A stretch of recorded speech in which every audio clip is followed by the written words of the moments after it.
آج میں علی محمد کی رہائی پہ مجھے خوشی اس لیے ہے کہ ایک تو یہ ثابت ہو گیا کہ بے قصور تھا. اس کو تقریباً 80 دن علی محمد کو انہوں نے جیل میں رکھا. اس کے باوجود یہ ثابت ہو گیا کہ کوئی ان کے پاس ایویڈنس نہیں تھی علی محمد کو کہ وہ کسی قسم کے تشدد میں وہ شریک ہوا. اور یہی کیس شہریار افریدی کا ہے. وہ بھی اس کو بھی بیل مل گئی ہے. وہ بھی ایچ کیو کیس جو ہیڈ کوارٹرز کا تھا اس میں سے بھی وہ ان کے پاس کوئی ایویڈنس نہیں تھی. 9 مئی کو جو مجھے کوشش کی تھی 30 میرے اوپر دہشت گردی کے کیسز کیے جب میں جیل میں تھا. ظلم بھی میرے سے ہوتا ہے.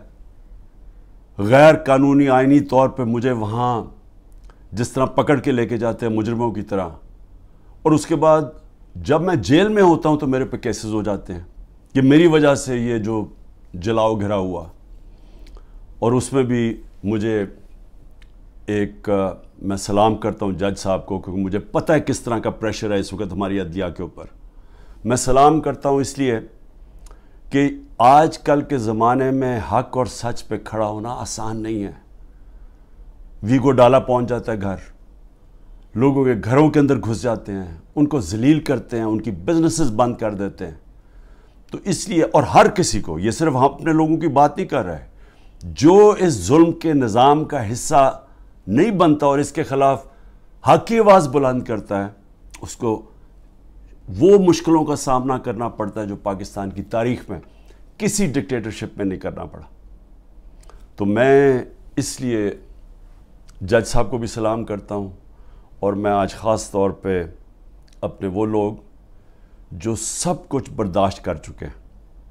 علی محمد, والدہ بیمار, ان کو ڈائبٹیز ہیں, اکیلے لڑکے ہیں, اس کے باوجود پوری کوشش کی انہوں نے اس کو توڑنے کی کہ کسی طرح وعدہ معاف گواہ بن جاؤ عمران خان کے خلاف. پھر اگر وہ نہیں بننا تو چلو پارٹی چھوڑ دو کہ ہم اب 9 مئی کی مذمت کرتے ہیں, ہم اپنی فوج سے پیار کرتے ہیں, اور ہم پی ٹی آئی چھوڑ رہے ہیں. تو سارے فوج سے پیار کرتے ہیں, سارے جو 9 مئی کو جو جلائی گئی تھی جگہ, ہم نے سب نے اس کی مذمت کی ہے. لیکن پی ٹی آئی چھوڑ دیتے ہیں. یہ کھڑے ہو گئے کہ ہم پی ٹی آئی نہیں چھوڑتے, اور ان کو بڑی بری حالات کے اندر رکھا گیا. شہریار افریدی, ان کے فیملی میں بھائی ان کے فوت ہوئے, ادھر نہیں جانے دیا, جیل میں رکھا. اور جس طرح اس کے اوپر توڑنے کی کوشش کی گئی, ان کی بیوی کو پکڑا, پھر ایک دفعہ اور پکڑنے کی کوشش کی, بیوی بچوں کے ساتھ تھی. تو میں ان کو خاص طور پہ سلام کرتا ہوں. اور اعجاز چودھری اس وقت وہ ڈائبٹیز کے پیشنٹ ہے, 70 سال ان کی عمر ہے, ان کا وزن کم ہو چکا ہے, وہ بھی ٹوٹ نہیں رہے. میاں محمود رشید, ہارٹ کنڈیشن ہے, ان کو چیسٹ پینز ہوئی, ہسپتال گئے, اس کے باوجود وہ کھڑے ہیں. ڈاکٹر یاسمین کینسر کی سروائیور ہیں, عمر ان کی تقریباً 75 سال ہے. وہ اس وقت کی وہ بیٹھی ہوئی ہیں, اور ان کو کیا عمران خان کے خلاف وعدہ معاف گواہ بن جاؤ کہ عمران خان نے کہا تھا جا کے جلا دو. جس طرح 3-4 بچوں کو پکڑا, انہوں نے ان کو کہا جی عمران خان نے کہا تھا کہ کور کمانڈر گھر بھی جلانا ہے, اور پھر وہ کوئی کاغذات ہیں وہ بھی جلانے ہیں. یعنی لوگوں کو یہ بالکل سمجھتے ہیں کہ بھیڑ بکریاں, کوئی عقل ہی نہیں ہے عوام میں کہ وہ عمران خان کہے گا جی کور کمانڈر کے گھر میں کوئی کاغذات پڑے ہیں جو جلوانا ہے. اور ان سے یہ 164 کا بیان لیا. تو یہی کوشش کر رہے ہیں ڈاکٹر یاسمین سے, وہ بھی کھڑی ہوئی ہیں. لیکن جو میں سب سے زیادہ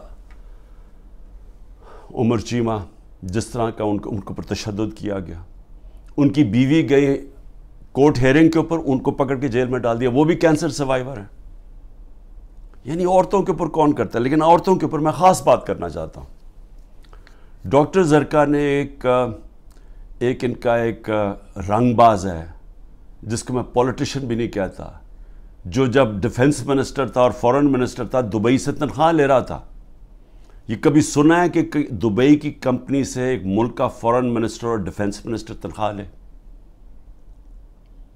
اور اس کے بعد وہ بچ بھی جاتا ہے, اس کو کچھ ہوتا بھی نہیں ہے, اور وہ کیونکہ طاقتور حلقوں میں اس کے دوستیاں تھیں, جب وہ الیکشن ہار رہا تھا 2018 میں تو ایک ٹیلی فون کیا, باجوہ صاحب مجھے بچا لو میں ہار رہا ہوں, اور باجوہ صاحب سپر کنگ نے کہا فکر نہ کرو تم جیت جاؤ گے, اور اگلے دن وہ جیت جاتا ہے. تو وہ جس طرح ہمیشہ عورتوں کے خلاف زبان استعمال کرتا ہے, اس نے پھر سے کی. ڈاکٹر زرکا نے, سینیٹر ڈاکٹر زرکا نے جواب دیا, ان کی 2 کلینکس وہ بند کر دی. یعنی اس سطح پہ کون کرتا ہے؟ ہماری ڈاکٹر سیما ایم پی اے کراچی کی, ان کے گھر پہنچ کے ان کی کلینک اس کو بند کر دیا. ہماری سمابیہ ایکس ایم پی, اس کے گھر کے اوپر پولیس پہنچ گئی. یعنی یہ کبھی ہوا ہے کیا؟ یہ کوئی دہشت گرد ہیں, یہ کوئی کسی انتشار میں ہیں, یہ انہوں نے کیا ہے؟ تو ایسے ہے کہ آپ تحریک انصاف کے آپ کوئی ممبر ہی ہوں, سپورٹر ہی ہوں, یہی کافی ہے. آپ کی بزنس بھی بند ہو جائے گی, آپ کو جیلوں میں بھی ڈال دیں گے, جھوٹے پرچے بھی ہو جائیں گے. یعنی صرف اب کوئی ضرورت نہیں ہے آپ کو کہ آپ نے کوئی جرم کرنا ہے. اس ملک میں اب جرم ہو گیا ہے تحریک انصاف کا ممبر ہونا, سپورٹر ہونا. کوئی اگر بزنس والا بھی کوئی سپورٹ کرتا ہے اس کے پیچھے بھی پڑ جاتے ہیں. آپ یہ سوچیں کہ شوکت خانم, اب شوکت خانم ساری قوم جانتی ہے کہ ملک کا سب سے بڑا خیراتی ادارہ ہے. ان کے ہر روز نوٹس آ جاتا ہے کہ جی فلانی ڈاکیومنٹ دکھائیں اور یہ ڈاکیومنٹ دکھائیں, جی وہ بتائیں کہ جناب کس نے ڈونیشنز دی تھیں آپ کو. یعنی ایک یہ نہیں دیکھ رہے کہ اس سے نقصان کس کو ہو رہا ہے. کوئی فکر نہیں ہے کہ ملک کو کیا نقصان ہوگا. جو انہوں نے کیسز میرے اوپر اٹھائے ہوئے ہیں ذرا وہ سن لیں. سب سے اب جو قوم کے سامنے, کیونکہ اللہ الحق ہے, میرا ایمان ہے, ایمان ہی ہے, تو میں یہ سارے ایک طرف کھڑے ہو گئے ہیں, اسٹیبلشمنٹ ساتھ کھڑی ہو گئی ہے, اکیلا ان کا مقابلہ کر رہا ہوں. صرف توحید پہ, لا الہ الا اللہ پہ, ایمان اللہ پہ ہے. اور جس طرح اللہ ہر ان کی جو بھی کوشش کرتے ہیں خود ہی سچ سامنے آ جاتا ہے. جو انہوں نے میرے اوپر القادر کا کیس کیا, اب القادر کا کیس کیا تھا کہ عمران خان نے جو القادر یونیورسٹی بنائی ہے, جدھر مکمل طور پہ مستحق گھروں سے وہ بچے جو کہ جن کے ماں باپ اعلیٰ تعلیم نہیں افورڈ کر سکتے, وہ سب پڑھ رہے ہیں مفت.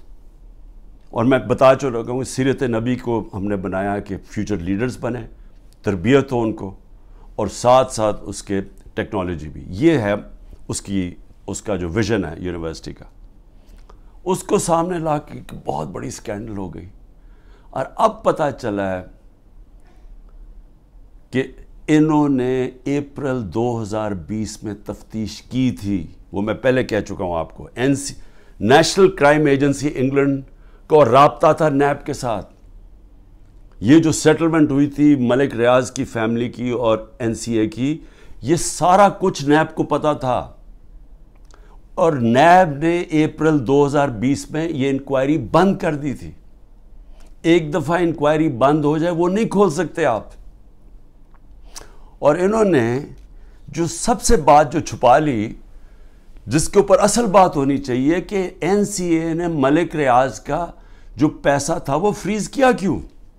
وہ منی لانڈرنگ کی وجہ سے نہیں کیا. وہ انہوں نے کہا کہ ایک ٹرانزیکشن ہوئی, اور یہ سنیں ذرا غور سے,